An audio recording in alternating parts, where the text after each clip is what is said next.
And this isn't even all of it. I have brushes all over the place, but I know that I need to get myself together. But look at this awesome tapestry that my husband got me.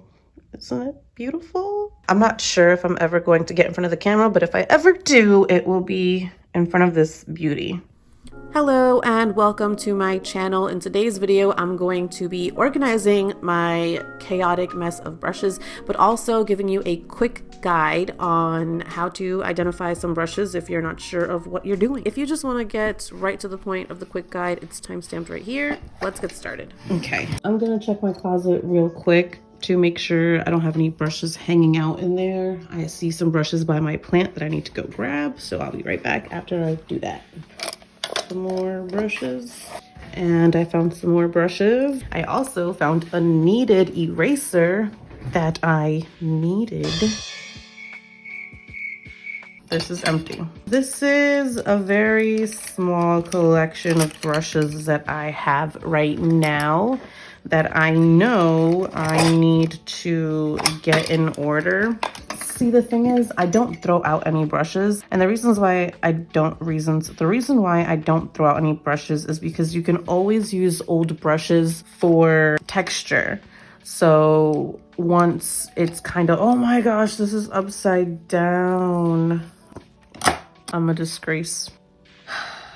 Okay, so when you're done abusing your brushes, like how I was clearly abusing that one, you can then use that brush to do different kinds of textures in your paintings. It can now become like a very fine hair brush, or it could be good for doing special kind of leaves if you're into landscaping.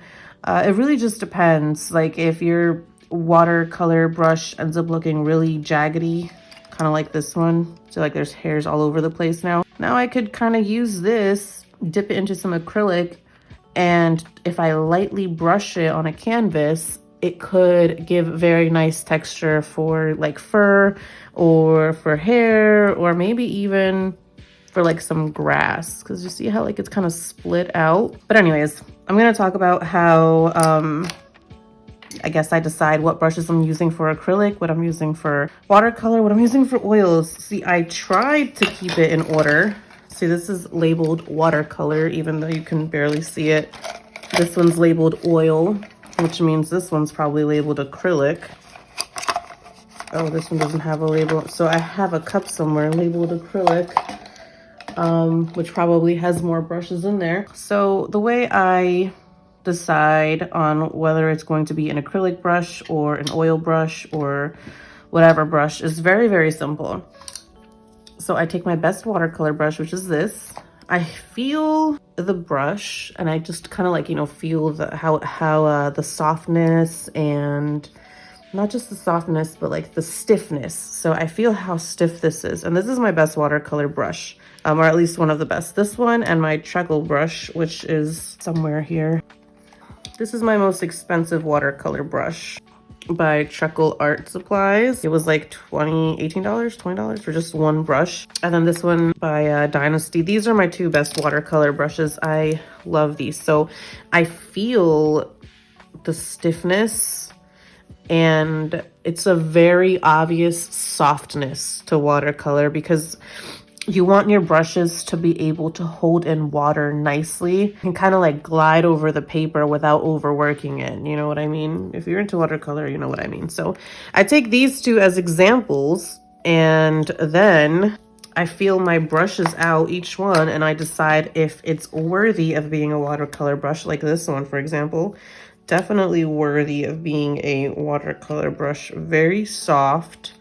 It feels like it would hold water very nicely. So I'm going to put that in my watercolor stack. And that's pretty much how I'm going to keep it going. This is another watercolor brush. It's a huge, huge mop brush. I love it. Very, very soft bristles. And you could just tell that it could hold water beautifully. So again, that's going to go in my watercolor section. And yeah, this is clearly... move these over. These are clearly just watercolor pencils, so I'm going to keep that there. This is garbage. It's absolute trash. I would not give it to my worst enemy, so I'm going to throw it out. It's dried out. It's, yeah, this was such a waste. It came in one of the boxes and it's terrible. Okay, so now that we got rid of some trash, I'm just going to put these watercolor pencils to the side. And let's start with 1 cup at a time. Let's see. Watercolors, I think, are the most brushes that I have. I wanted to keep them kind of like organized in the same cup, but I don't know. These were supposed to all be watercolors, and as you can see, this is very full. So I don't think it's going to end up working out that way unless I have a watercolor cup and a gouache cup. That could end up working out because most of the time I end up using my watercolor brushes also as my gouache brushes, unless it's my acrylic gouache, then I use my acrylic brushes for that. I don't know. Well, all the water pens are obviously watercolor brushes. I don't even have to think twice about that. So let me take out all these guys. Oh, I found a dropper. That's so okay, I'm gonna keep that with my watercolor brushes because I always lose them. So these are obviously watercolor brushes. I hate water brush pens. They're not really for me. I have them because I never throw away brushes, ever. They always have a use eventually. But I hate these things.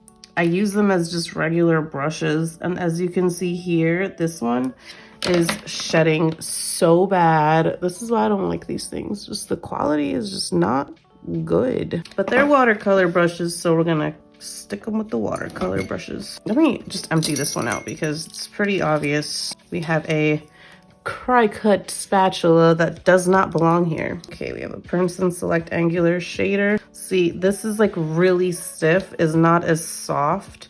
Could I use it for watercolor? Yes. Will I? No. I don't think I would ever use this for watercolor. The Robert Simmons 12 Sapphire. This is really soft. I like this a lot. But will I use this for watercolor? I could. It feels really, really soft. I don't, but see that bounce back? Listen to that. And now let's compare it with, listen to this. See how like this comes up way more smoother and this one's just kind of like, bam. I could definitely use it, but this is a possibility. This is a nice small one. Another cry cut item that doesn't belong here. If I do a small gouache cup, I might want this one in the gouache. I don't even remember what box that came in. Okay, first I need a cup. This is already named watercolor, so let's just go with that.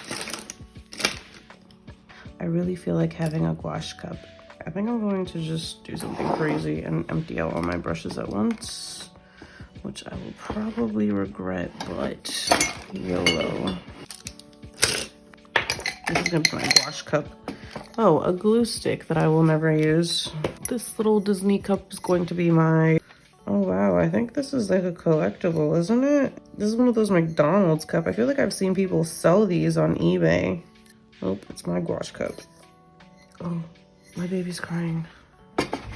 Okay, so now I have a gouache side and a watercolor side. Maybe I'll put the palette knives in this thing, right? That would make sense. Keep all the palette knives in one. These Artful brushes I know are watercolor brushes because they came in a watercolor pack. So whenever I see them, I'm just gonna automatically put them in the watercolor cup. Easy peasy. This also feels like it would be better as a watercolor brush. I might put it in my gouache cup though. Yeah, let's put this in the gouache. These are going to be gouache because it came with my Himi Jelly gouache. So I'll either use them with gouache or with acrylic gouache. This is gonna be like acrylic gouache brushes. Ah, this is an oil painting brush. I kinda wanna put my oil painting brushes in this cute little teacup looking thing. We'll see how that works. This is not an oil brush. This is, and it's very stiff. This is an oil brush too that I've been using. I should probably label this before I forget. Since I failed to show you the brushes in the screen, I'll just time-lapse my sorting and give you a quick guide of how you can choose your brushes. Now, this is mainly to help if you have no idea what kind of brush is good for what. Over time, once you get more comfortable and understand each medium and how they work, then you'll be able to pick your own brushes based on how you like to paint and what effects you're looking for. At the end of the day, take my advice with a grain of salt. You can paint with any brush you want. There's no right or wrong per se, just what'll make your life easier and how much you like to challenge yourself. This is only if you don't know where to start or don't know what you're looking for. It's kind of a stepping stool, and soon enough, you'll be able to pick out your own stuff. Okay, watercolor brushes. If you have no idea what your brush is made of, then these are the things that you're looking for. Hair or hair-like would be the best way to describe the bristles of these brushes. You could even have a little bowl of water if you're unsure to help you test it out. But natural or faux hair, I myself have found that faux squirrel hair happens to be my current favorite. These will give you the best results, in my opinion, when it comes to working with watercolors. You want to feel that the brush comes to a nice point and the hairs are soft, flexible, and you can change its shape when wet, and it has good moisture control. What's moisture control, you may ask? Well, let's just say you'll know it's not a good watercolor brush if when you lay down a brush stroke, all the water is distributed in the beginning of the stroke instead of leveling out to an even wash. That's moisture control. You'll know the difference once you try it out. Gouache brushes. Yes, we're going to talk about gouache because the best watercolor brushes do not necessarily make the best gouache brushes. These are tricky because you want a nice in-between of watercolor and acrylic brushes. You want a brush that does feel hair-like for your lighter washes that will help you lay an even layer of watered-down gouache. But then you want a stiffer brush closer to an acrylic brush to lay down the beautiful buttery layers of gouache. A brush that doesn't easily lose its shape but still has nice control of water and lays down the pigment pretty evenly. Finding your perfect gouache brushes will take trial and error, but please don't give up. There's a perfect brush for every medium and you just need to find it. I love my gouache, and if you set yourself up for success and eliminate the error of using the wrong tools, I guarantee you'll love it too. Acrylics. An acrylic brush will have a harder snap, so you bend and snap, than the watercolor brushes, but not as hard as an oil brush. Here's what we're looking for. We want a softness that will pick up a good amount of paint, but unlike watercolor, the paint and strokes will not control the shape of the brush. In other words, the brush will always keep its shape. So, soft brush, but not too soft, retains its shape and has a nice snapback. If your brush is too stiff, it won't paint as smoothly. But again, this is up to you, and this is just to give you an idea of what kind of brush you should be looking for acrylics. If you like the way that thick brushes work with acrylic paint, then you do that. And that's pretty much all I can think about for acrylics. This is the reason why I love acrylic painting so much, is that you can really be flexible with the type of brushes that you use. Oil. Now, these are the stiffer of the bunch. Well, technically, they're supposed to be the thicker brushes of them all, but once again, that's up to you. For oils, you want a brush that's sturdy and that can handle the thickness that is in oil paint. And this brush should have the hardest snap of them all. Most commonly are used hog hair bristles, but you can always go synthetic as well. Technology has brought brushes a very, very long way, so we don't have to resort to just hog hair bristles anymore. But also there should be no room for the brush losing its shape. Sure, it can bend a little when you put it to the canvas, but it should not be spreading out too far. Plus, that'll make it super difficult to clean out your brushes because you'll be dragging the paint up to your ferrule, the little metal thingy, and you do not want that. You can use softer brushes for blending out and to get rid of some of the deeper strokes, but that all ends up being up to you and your preference and how you like to paint. I like to use worn out watercolor brushes for this because to me they make a nice soft effect, but it's not just the brush that does all the work. You have to remember that it's also the weight that you put on it. And that's basically it. I hope this quick guide was able to help at least a little bit in identifying what brushes work best for each medium.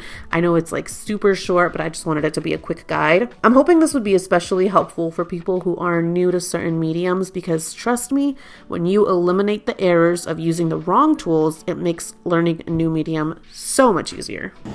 Okay. And these are my watercolor pencils, and I like to keep watercolor pencils here.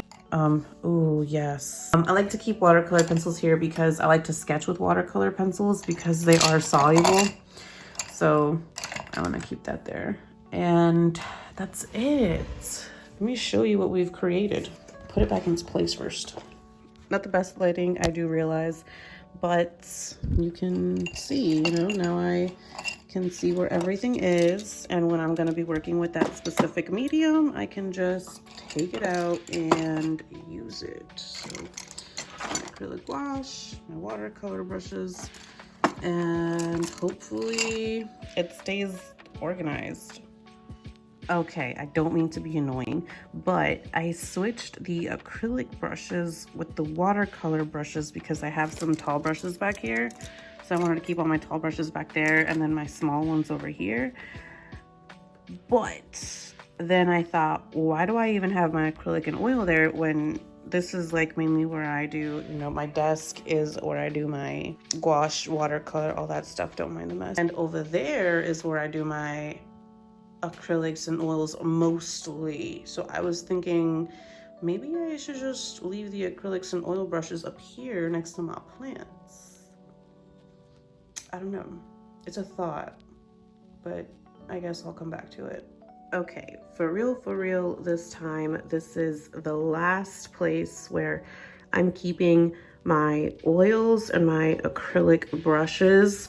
Here's mainly where I do my oil and acrylic paintings. I need to put more of my paintings up around here so that it could be nice and decorative, but this is where I'm keeping it for sure this time.